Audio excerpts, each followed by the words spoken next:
Irmãos, graças a Deus, agora vamos falar de André, um dos discípulos de Jesus. Irmãos, André era discípulo de João Batista antes de ser discípulo de Jesus, mas ele cresceu na cidade de Betsaida, na costa noroeste do Mar da Galileia, na época em que se tornou um apóstolo. Então nós vemos que ele, André, era irmão de Pedro, e ele, meus irmãos, segundo alguns estudiosos, diz que ele era o quarto, vamos dizer assim, o quarto discípulo. Por quê? Primeiro João, segundo Pedro, terceiro Tiago e quarto André. Nós vemos que na Monte da Transfiguração ele não está, porém, nós vemos algumas passagens. Quando todos os quatro, de acordo com os relatos, tiveram um encontro particular com Jesus no Monte das Oliveiras. Contudo, dentre os quatro, parece que ele estava em último lugar. Pedro, Tiago e João, foi aquilo que nós falamos. Indubitavelmente, formavam um círculo mais íntimo porque foram os únicos convidados a acompanhar Jesus quando ele ressuscitou a filha de Jairo. E depois, os que estavam presentes no Monte da Transfiguração, que é os três. E os que acompanhavam quando ele proferiu sua última oração no Jardim de Getsemane. De acordo com João, André era discípulo de João Batista, aquilo que nós estávamos falando. De quem não conhecemos o nome, foi chamado a seguir Jesus. Ele foi o segundo discípulo chamado de acordo com Mateus.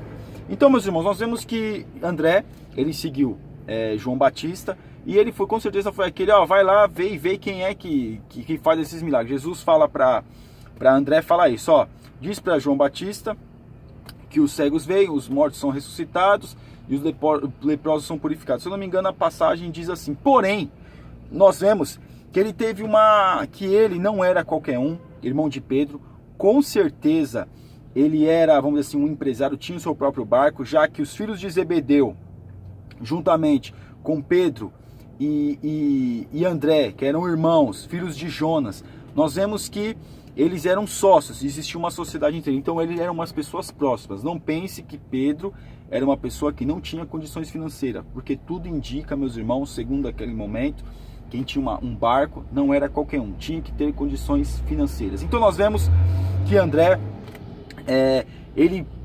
ele era discípulo de João Batista, virou discípulo de Jesus, e nós vemos, meus irmãos, lá na frente, André é mencionado apenas uma vez depois da ressurreição. Depois da ressurreição, ele é mencionado apenas uma vez. E quando o povo ficou esperando, no cenáculo em Jerusalém para orar, quando eles se reuniram para orar. Nos primeiros anos da igreja havia muitas tradições e lendas estruturadas sobre André, mas poucos documentos com autoridade para validá-las. Há um livro, meus irmãos, aqui está dizendo que há um livro de autoria questionável, Atos de André, que relata suas missões na Grécia e na Ásia Menor. Irmãos, eu já li alguns livros apócrifos, porém, esse Atos de André eu não me recordo de ter lido. Porém, nós vemos aqui que aí de repente eles querem colocar vários livros acerca, para falar, para poder, vamos dizer assim, preencher aquilo que a Bíblia não fala. Porém, não devemos levar em consideração, O livro termina com o relato da conversão da esposa do procônsul romano, por intermédio da pregação de André. Nós vemos que depois, lá na frente, vai aparecer André de novo, pregando para o procônsul romano. Depois da sua conversão, ela se recusou a manter relações sexuais com o marido. Então nós vemos que através da pregação de André, a esposa do procônsul não quis mais ter relações com o seu marido.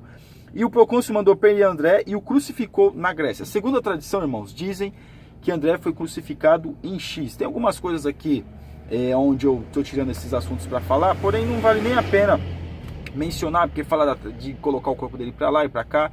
Porém nós vemos que, segundo a tradição, ele foi martirizado numa cruz em X. Então nós vemos que André, um apóstolo importantíssimo no ministério, vamos dizer assim, no ministério de Jesus, não fala muito de André no Atos dos Apóstolos, algumas duas vezes, porém nós vemos que foi um apóstolo muito importante na época de Jesus.